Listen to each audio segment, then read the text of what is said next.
Hello and welcome to the Digital EDU Dialogues podcast. I'm Angela Britcher, and today Ellis Reeves is joining me.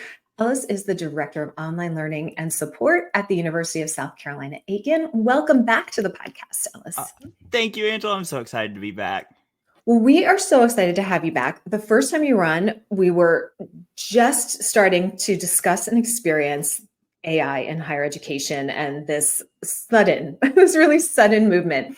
And so now we've all had a little time to acclimate this into our lives and into our curriculum. And you are just a force for good as we talk about AI and what's happening in higher education. So we're so excited to have you back to talk about how we are using this in our classrooms and how we can be really effective as faculty, as using this in curriculum development and using this in our institutions.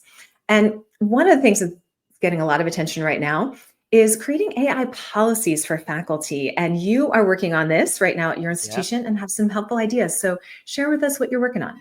Yeah, so at USC Aiken, we are starting to work on developing our AI policies, and we're doing it a little bit different than some other institutions we've looked at, and we're putting the choice into the instructor's hands. So we're developing multiple policies. We're calling them, currently we're calling them guidelines, and then we're going to go through the procedures to make them policies.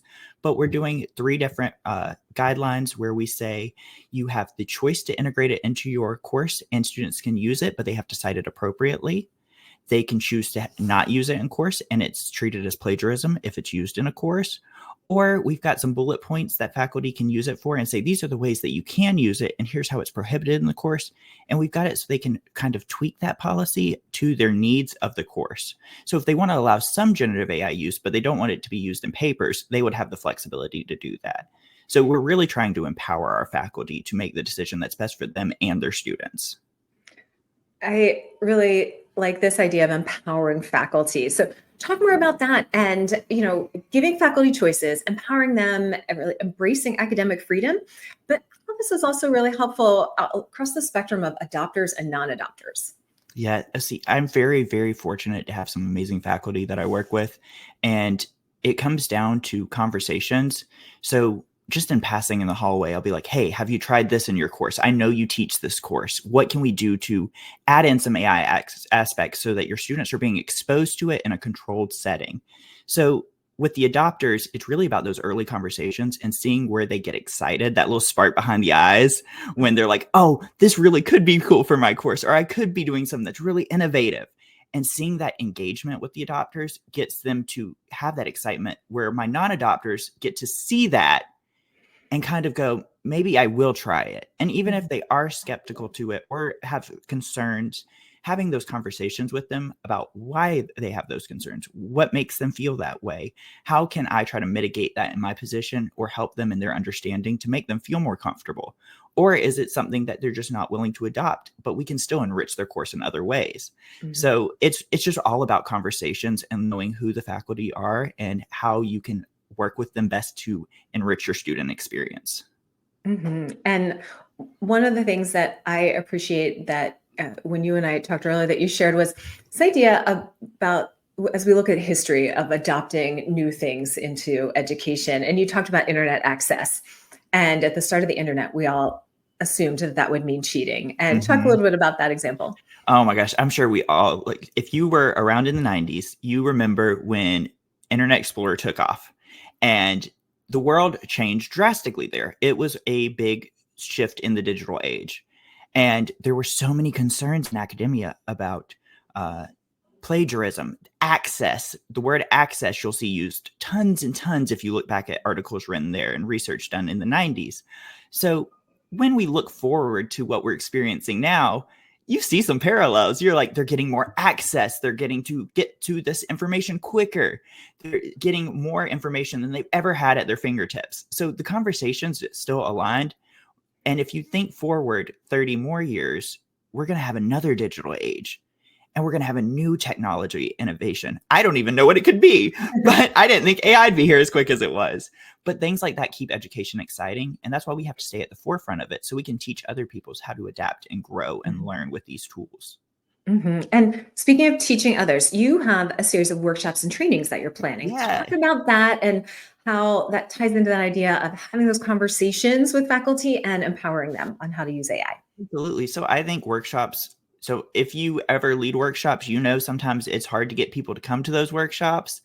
But when you get the people there, and even if it's a small group, connecting with them and making sure they feel comfortable, that can go, word of mouth goes a long way. And so connecting with people from every unit will help. But for spring 2025, we're really focusing on AI and conversations around AI. How can they use it to enhance their students' critical thinking? How can we make sure that both our faculty and our students are AI literate? So they know what the tool is. They know what the tool does. They know what happens with their input information. How can we ensure that they feel as secure as possible with that? And that's really what we're focusing on in the spring. And faculty seem very excited for those conversations. It doesn't matter which side of the aisle they are on with this kind of, they're all excited to talk about it. So it's a hot buzz topic. So if you open the doors to your faculty to come in and give input, they will come. I'm finding that as well, that they across the spectrum of adopters and non-adopters, or even right now I'm experiencing like there's some backlash against Grammarly, which has always been one of my favorite tools, especially when I'm working with students that English is not their first language. So how do we coach students around this? And, I teach communication. So one thing that I think is really important is students are going to need these tools for their careers.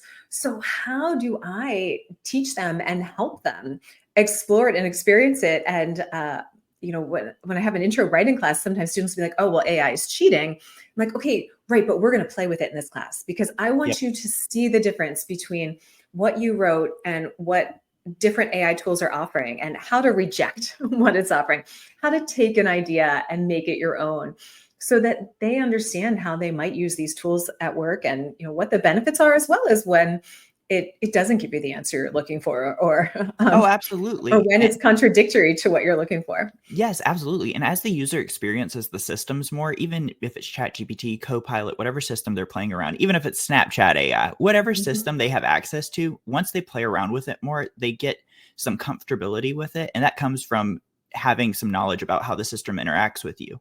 So that's my biggest, I said this last time I was here, and I'll say it again. If you haven't played around with a system, try it out. You can download an app on your phone. Very easy to do. Make sure you read through what happens with privacy and security, with every single tool you use, but play around with it, see what it can do, and see how it can help you to become more efficient. Speaking of that, let's talk about this idea of having conversations with the AI, that it's not just I plug in my assignment prompt and it gives me an answer and I'm going to use that. And as a curriculum developer and faculty, how do I use this to have conversations to maybe help build some curriculum? Yeah, absolutely. So I know whenever I start talking about prompt engineering, my biggest tool was I hated creating rubrics. I did not want to create rubrics. I thought it was it's so important to have them, but the procedure of creating them is just an ick for me. And it's one that I could not get by. So I was like, maybe I can use AI to make me more efficient with this procedure so I don't feel this overwhelming dread when I do it. And when I did that, I was like, this is a great starting template. I can do this for this. What else can I use it for? So I started going for my course outlines and seeing if it could help me outline a course. Phenomenal. I put the input information in and I get a first draft output. I say first draft output because with any of these chat systems, it is a conversation. You pick what you will use from each iteration of the chat and what you won't. You'll have conversations with the system on what you would like to improve from its output. And then it continues to expand and evolve based on your conversation with it. So if you want to create something, you'll need to do more than one prompt to have a very solid output product. And with a lot of our students, you'll see that they'll put in, if you're worried about plagiarism, they'll put in the assignment, they'll say, give me some on this, and that's the end of the conversation. So you can see it's very systematic, outlined, lacking in emotion and tone. The writing of AI is very obvious when you take out the human element. So you have to make sure you are continually involved in the conversation and that you are leading in the development and conversation so that it's still something that you're building yourself to with this tool. I think that one of the things we can do as faculty too is role model that for our students. Absolutely. Right? Instead of just, your paper reads like it was written by AI. Here's how to have that conversation. And one of the things I like to do with students is say, so I started today's in-class assignment or this assignment with AI. Here's the first draft. Here's what AI spit out. And then here was my second iteration of it. And then here's what I did to edit it for you Yep. for this specific class. And then what I like to do is give it to students and say, you take it to the next level. And they've had a really good time being creative with that. They do. We have an English faculty who did that same thing, and she did an assessment reform where she changed one of her previous assignments to have them start with an AI template essay. And seeing how they expand and what they take away from the AI, you'll see that the original draft is nothing like the final product because they improve it so much further. And when they add in the them of the conversation and the paper, it just makes it so much more enjoyable for the reader as well. And if faculty tell students that, it goes a long way. Yes. And then they get to apply that critical thinking, right? Yes, they're making absolutely. decisions. Yes. It's not just, I'm accepting this. It's, no, I'm going to accept and reject these changes. Yes. I'm going to modify this and it's add in this quote. And so that it's amazing. Using it as a partner. Yes, exactly. It's a partner. It's a tool. It's a conversation. It's your biggest brainstorming companion. It's not something to do the work for you. It's something to help you get through the work more efficiently. I love that. Your biggest brainstorming companion. That to me. We'll put it on a t-shirt. Yes. Let's make mugs. I love that. All right. So one of the things that you had mentioned a few minutes ago was concerns about privacy and intellectual property. Talk about faculty concerns about that. Yeah, so it's come up in some of our conversations. We use Blackboard as our learning management system, and they've started to integrate AI tools into our system, which is phenomenal because it gives our users a way to play with AI in a safer, more controlled setting. Primarily because the input information they use doesn't go back to train the learning language model. So when we use systems like ChatGPT or Copilot, faculty have some concerns about where their input information goes. Does it get used to retrain the AI system? And we've had conversations about that. So what I always tell my faculty is make sure you know what's being used with your input information, especially if it's something that's your intellectual property. So if you're doing something that you've created yourself and uploading it in there, make sure to consider that because it could be used to retrain. Now, if it's in a system like Blackboard where they've got it in controlled settings, it's not going to be used to retrain those language models. So you are safe there. But just make sure to do your reading and research on those to know how your privacy and information is being used, and make sure that your intellectual property is still being protected because you don't want to be giving away something you created for free. And there's ways to utilize the system without inputting your intellectual property into it fully.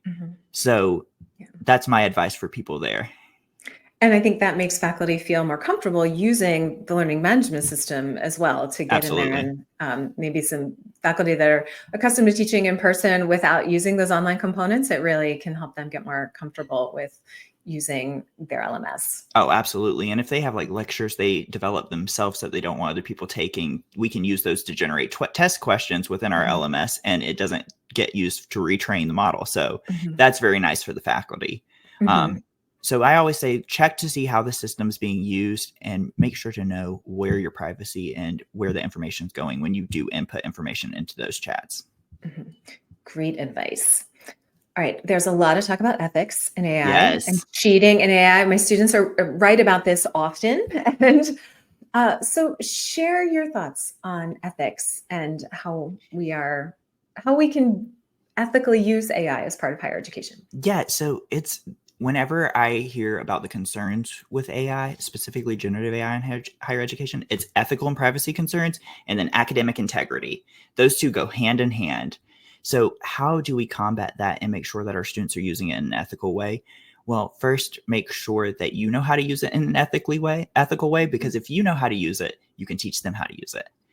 Also, conversations. I know we've said this a lot throughout the episode, but having those conversations about the right and wrong ways to use AI helps our students learn. This is a new tool. It's only been around for about 2 years.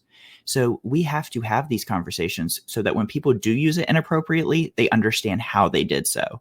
So when our students use it to write papers that go against our academic integrity policies, we need to have those conversations with those students to make sure they understood what they did rather than going directly to accusing. Mhm. And that will make the student more confident in their learning experience with institutions, but it'll also make them more comfortable in using the system the right way in the future. So Abs- if you don't have any kind of ethical and privacy concern policy developed, I would try to mention that in your AI policy and just try to have those conversations with your institution and your faculty to make sure they know how to use it ethically and Mhm. see where your institution feels the ethical line is, because it's going to be different for everyone. Mhm. So that's, again, why those conversations are so important. Yeah, and I appreciate the idea of having conversations with students because I think, when we talk to them about, hey, this paper reads like it was written by AI to me, Mm-hmm. instead of just failing them, it's, what was happening here and how can I help you so that you can edit this paper into your own tone of voice. And sometimes it's, I forgot about the paper, Yep. or Yep. I had to do it at the last minute and my roommate or my colleague said, just use ChatGPT. Yep. This happened to my daughter in high school recently. She and a classmate missed class for something. And she said, oh, well, he just used ChatGPT to do his answers. And I was like, Yep. well, that'll be really interesting to see how the How two that of you made handles. up that word. Yeah.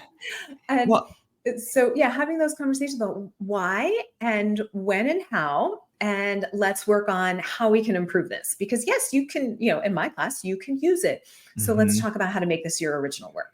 Oh, absolutely. And it's so funny because we've had instances where our students are saying, oh, I just forgot about the assignment, or I was running late. They're very honest. They're not going to lie to you out of fear of the repercussions. Because again, this is an unknown. There's not specific policies usually tailored to this. So they don't know what could happen to them. So they're going to be very transparent and honest and ask for another opportunity to prove themselves 9 out of 10 times. So make sure to just approach them like they are eager learners and see what happened to make it so they use the tool the wrong way. Yeah, I'm appreciating it so much right now as I see the evolution of it. A year ago, what I was seeing were papers that were clearly written by AI. Mm-hmm. They have a very similar cadence. That Yep. AI loves certain words, like in the ever evolving landscape of landscape. Yep. and AI always wants to delve into something. So, those are my clues that this paper is written by AI. And so what would happen then when I would get that tip off is I started checking the resources. Mm-hmm. And so this year, while I'm seeing students clean up that language a bit, what they're not doing is checking the resources. So I'm telling them, hey, you've really got to fix your references and in-text citations, because at this point, this is plagiarism. Mm-hmm. That quote is not in that resource. Or this, you need to, I appreciate these points you made, but they cannot possibly be your original thought. Those are statistics. You need to cite those. And so let's talk about that. And here's places you need a citation. And please resubmit, work on these things and then resubmit. So it forces them to take a paper that they probably used AI to write and to go back in and do some of that research and really get into their resources. And I have found that most of the time when I do that and I give them really clear spots where they need to go in and make adjustments, that they want to fix it. They want to improve their grade. They realize, oh, this is actually not a huge time thing. This will make me do the research. And to me, it makes them engage with the work, which is the most important thing. You're doing some critical thinking about the work. Yeah, and absolutely. Once they find out too that they use AI in a correct way, they want to prove themselves too. So they'll go back and they'll say, okay, I need to do the research to prove that I can do this. So they're going to try to prove themselves even harder. And you're correct. Looking through papers, checking the references and in-text citations is always a dead giveaway if AI was utilized more or less, because the papers where they use AI usually are lacking those in-text citations. The references aren't as strong, or the references aren't even referenced in the papers. So you can use those kind of clues to find when AI has been utilized and run it through some detectors to kind of get you some statistical data to go off of before making an assumption or conversation with the student. And I think that's a great way to approach it as well. Not just, oh, I ran it through, turn it in, or another AI checker and you fail. It's, I'm noticing this, I'm seeing this. And when I see these things, that's, I see that there's room to make corrections. So I'm going to offer you another opportunity and let's, we can meet and talk about it, or here's some feedback and then let's go on from there, instead of that jumping right to I'm sending you to academic integrity or I'm failing your paper, which I think we were seeing a lot of when AI first came on. And now how can we use this as an effective tool Yep. and a tool to push students to revise. Again, once they get into their jobs, I'm always telling them, like, you're never writing a report once and done. You're Yeah. never creating a presentation and it's once and done. It's going Yep. to be edited. Someone else is going to review it for Yep. you, and you're going to have to make edits. This is iterative work. That's how it works at work. Yeah. So this is just practice for work. So Yep. instead of thinking of the paper is one and done and I use AI to do it, it's no, let's work on this a little bit more and do it the way we would at work.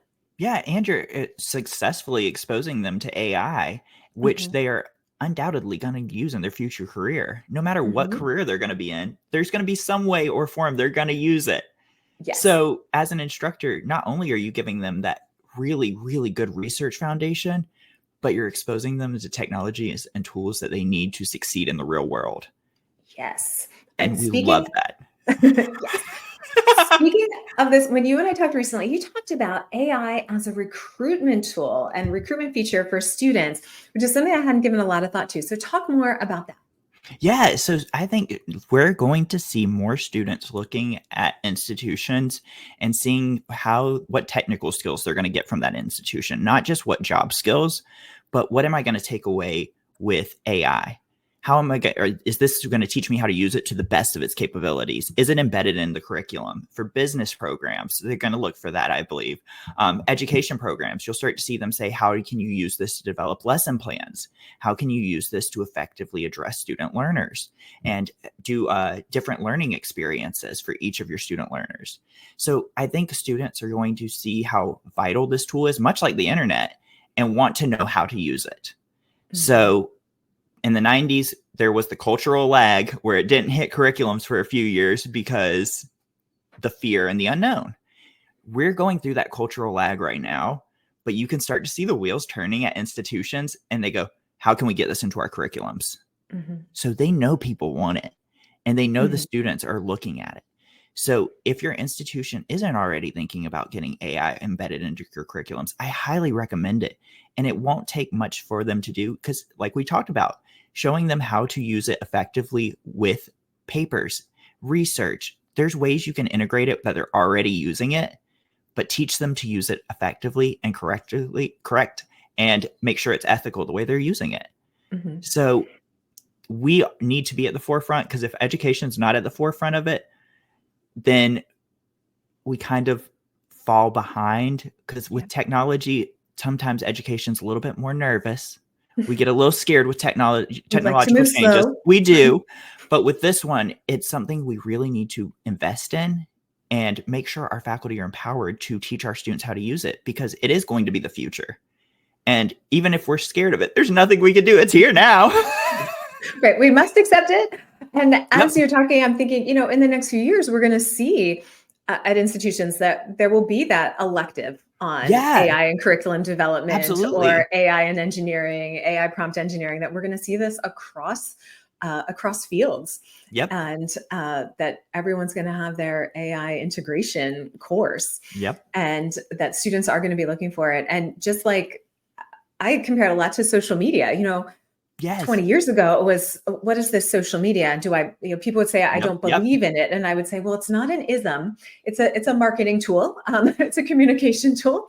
So, it was how do we incorporate social media into everything we do? And I think we're going to see the same thing with AI. How do we incorporate this into all of our work and our communication? Absolutely.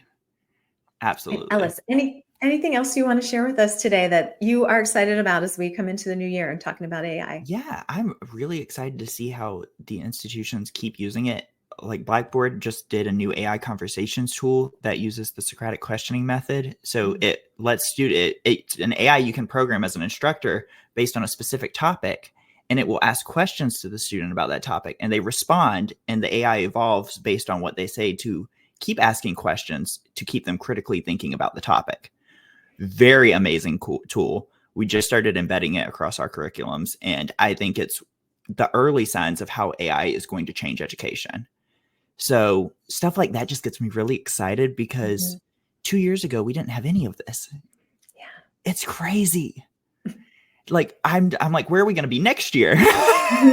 So I'm just excited for the constant evolution, because as it keeps expanding, there's just so much potential and so much opportunity. And I'm really hoping institutions see that and take value in that and do what they can to enrich their students and faculty's experience using it. Fantastic. Ellis, thank you so much for joining me today and talking AI. Oh, anytime. Happy to be back.